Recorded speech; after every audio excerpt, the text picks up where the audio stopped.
Hello my amazing students, welcome to Science and Fun. I am Deepika, your English educator and I hope that you all are doing fine. I know सभी लोग एकदम chill mood में हो अभी, exams हो चुके हैं, results आ चुके हैं या रिजल्ट्स आने वाले हैं और इस टाइम पर काफी जोरों शोरों से आप लोग अपने नए सेशन की तैयारी कर रहे हो, है ना। और यहाँ पर क्या रहता है ना कि शुरू के कुछ दिन तो आप बड़े जोश में अपने नई क्लासेस की शुरुआत करते हो, लेकिन ये जोश विद टाइम फिर मैं मान के चलूं तो with in a span of 15 days या चलो मान के चलिए 1 मंथ ये जोश अपने आप ठंडा होने लगता है, राइट। तो ये क्यों होता है यार? क्योंकि आप लोगों के पास ना बहुत ऐसे टेक्निक्स अवेलेबल नहीं होते हैं जो आपको कोई बताए, राइट, जिसकी वजह से, जिसकी कमी की वजह से आप लोग कहीं ना कहीं अपने ट्रैक से डीरेल हो जाते हो और जो सोच के चलते हो वो आगे कंटिन्यू नहीं कर पाते। तो आज की वीडियो में मैं आपको 3 धाकड़ टेक्निक्स बताने वाली हूं जो आपको आपके नए सेशन को एक अमेजिंग बिगिनिंग के साथ साथ एक बहुत ही कंक्लूडिंग प्रॉपर उसको कंक्लूड भी करेगा। तो मेक श्योर आप इस वीडियो को एंड तक जरूर देखना, बिकॉज यहां से आपको बहुत अमेजिंग 3 टेक्निक्स मिलने वाली है जो हर एक क्लास के स्टूडेंट्स के लिए, हर एक क्लास के स्टूडेंट के लिए बहुत बहुत इंपॉर्टेंट होने वाली है। तो सबसे पहली टेक्निक क्या है? देखो, बच्चे क्या करते हैं ना, अपने क्लासेस की शुरुआत बहुत जोश में करते हैं, ठीक है। वो सोचते हैं कि यार हम नोट्स बनाना शुरू करेंगे अच्छी अच्छी राइटिंग में, लेकिन होता क्या है कि जो शुरू के नोट्स आप लोग बनाना शुरू करते हो वो पता नहीं कहाँ गए होते हैं, हमें आइडिया ही नहीं होता। एग्जाम टाइम पर वो नोट्स हमें मिलते ही नहीं है, ठीक है। और इसका रीजन ये भी हो सकता है कि यार हम लोगों ने अपने नोट्स को प्रॉपर अच्छे से स्ट्रैटेजी के साथ नहीं बनाया होता है, जिसका रिजल्ट ये है कि वो नोट्स हमें कभी अपनी तरफ अट्रैक्ट ही नहीं कर पाते हैं। तो सबसे पहले जो मैं टेक्निक आपको देने वाली हूँ वो है आपका कॉर्नेल नोट टेकिंग सिस्टम। तो ऐसा नहीं है कि तुम्हें ये नाम वाम कुछ याद करना है ना, तुम घबरा गए होगे पहले कि ma'am Cornell note taking system ये हमें याद करना है, ऐसा कुछ नहीं करना है। तुमको बस ये टेक्निक सीखनी है, नोट्स बनाने की टेक्निक। और आई एम श्योर ये किसी एक क्लास के लिए, ये सभी बच्चों के लिए नेसेसरी होने वाला है, बहुत इंपॉर्टेंट। क्या तरीका है? देखो, आपको क्या करना है, अपने पेपर को, ठीक है, जहां भी आप अपने नोट्स ले रहे हो वहां पर आपको अपने पेपर को 3 सेक्शंस में डिवाइड करना है, राइट। सबसे पहला सेक्शन जो होगा, मैं आपको एक पेपर में ये करके दिखाऊंगी। सबसे पहला सेक्शन जो लेफ्ट हैंड साइड वाला है उसको आप थोड़ा सा नैरो रखोगे, पतला रखोगे, ठीक है। उसी के राइट वाले को आप थोड़ा सा वाइड रखोगे, ब्रॉड रखोगे, और लास्ट में आपको एक समरी सेक्शन रखना है, राइट। अच्छा, ये करना कैसे? देखो, वर्ड्स के थ्रू तो मैंने बता दिया, मैं तुमको यहाँ पर एग्जैक्ट, ये पेपर है, ठीक है। अब आप कैसे इसमें नोट्स बनाओगे?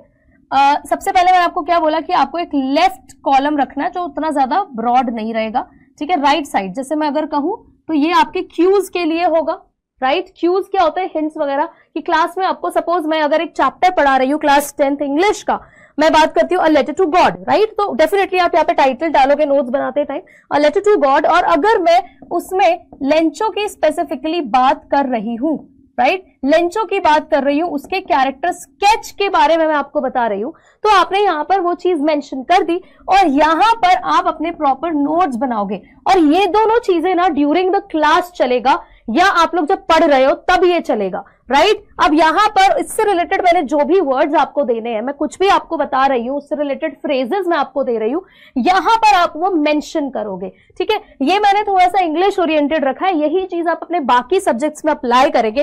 सपोज अपने साइंस में आप पढ़ रहे हो फोर्स के बारे में, you can mention it right here. आप छोटी छोटी डिटेल्स यहां पर लिख सकते हो। उसी के बाद थोड़ा सा ब्रॉडर जो भी आपको टीचर उससे रिलेटेड बता रहा है आप यहां पर मेंशन करेंगे। And then towards the bottom, एकदम नीचे में ना, यहां पर आपको रखना है समरी पोर्शन, ठीक है। ये समरी क्या है? ये आपको क्लास के बीच में नहीं करना है, इसको आपको छोड़ना है, ठीक है। ये आपको क्लास के बाद, ये थोड़ी होता है कि नोट्स बना लिए क्लास में बस उसके बाद पेपर पलटा और फेंक दिया, नहीं, ये नहीं करना है। आपको क्या करना है? अपने नोट्स को रिविजिट करना है। आपने अगर 1 घंटे का भी सेशन लिया है, 1 घंटे की क्लास ली है, उसमें आपने जो भी इस तरह से डिवाइड करके पेपर को नोट्स बनाया है, आपको उसको रिविजिट करना है और फिर इस पूरे पार्ट को समराइज करना है कि भाई हाँ, एग्जैक्ट हमने ये चीजें पढ़ी थी।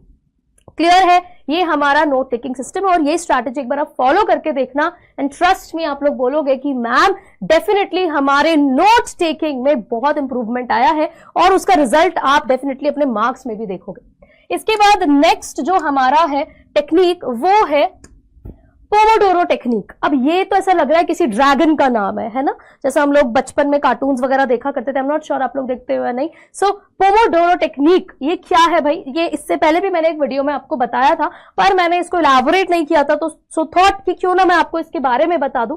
ये बहुत ही इफेक्टिव टेक्निक है अगर आप शुरू से इसे फॉलो करते हो। करना क्या है इसमें, you have to set a timer for 25 minutes and work on a task with full focus. यहां पर क्योंकि हम लोग एकेडमिकली कनेक्टेड है, तो आप इसको अपने एकेडमिक्स में तो यूज कर ही सकते हो, बाकी और कामों में भी आप इसे यूज कर सकते हो, जो भी आपको टास्क असाइन किया जाता है। बहुत ही फ्रूटफुल है, बहुत ही रिजल्ट ओरिएंटेड ये टेक्निक है। मैं खुद इसको फॉलो करती हूँ while making your PPTs and preparing for my lectures, right. आपको क्या करना है, आपको टाइमर लगाना है 25 मिनट्स का, ठीक है, और फुल फोकस के साथ वो 25 मिनट वो उस काम में आपको लगाने हैं। उसके बाद 5 मिनट का ब्रेक ले लो जैसे ही टाइमर बचता है, और रिपीट करते जाओ। और हर 4th सेशन के बाद आप एक लंबा गैप भी ले सकते हो, कि मतलब 25 मिनट्स आपने काम किया, अपनी पढ़ाई की, 5 मिनट का ब्रेक लिया, फिर 25 मिनट्स आपने पढ़ाई की, फिर 5 मिनट का ब्रेक लिया। इस तरह से आप लोग पूरे 4 सेशंस के बाद एक लंबा ब्रेक ले सकते हो 15 to 30 मिनट्स का, अगर आप लोगों का वो टास्क कंप्लीट नहीं होता है।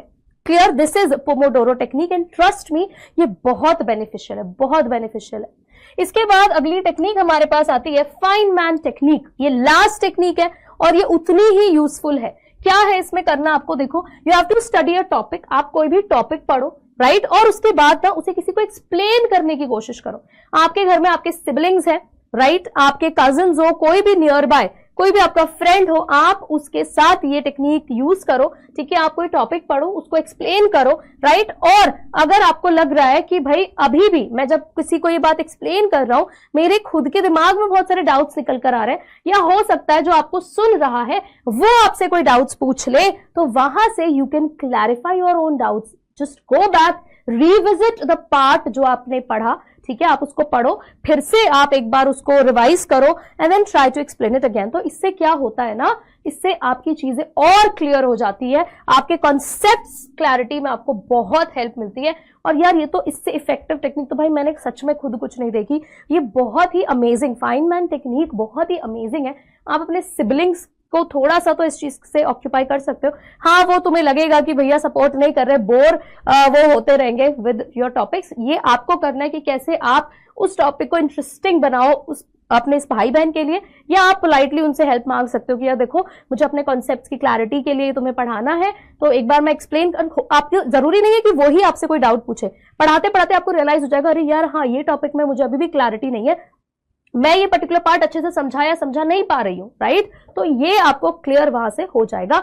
एंड डेफिनेटली ये तीनों टेक्निक्स आप लोगों को अपने लाइफ में भी यूज कर सकते हो, not just in academics, but आगे भी चीजों में आप इन्हें यूज कर सकते हो। Let me know in the comment section कि आप इनको कैसे फॉलो करने वाले हो। ऑल्सो जितने भी बच्चों ने ये टेक्निक्स ऑलरेडी फॉलो की हुई है, तो आप लोग अपने पियर्स को इसका इफेक्ट बता सकते हो कि यार ये कितनी इफेक्टिव टेक्निक्स है, right. I will see you in the next video. Thank you so much and bye bye everyone.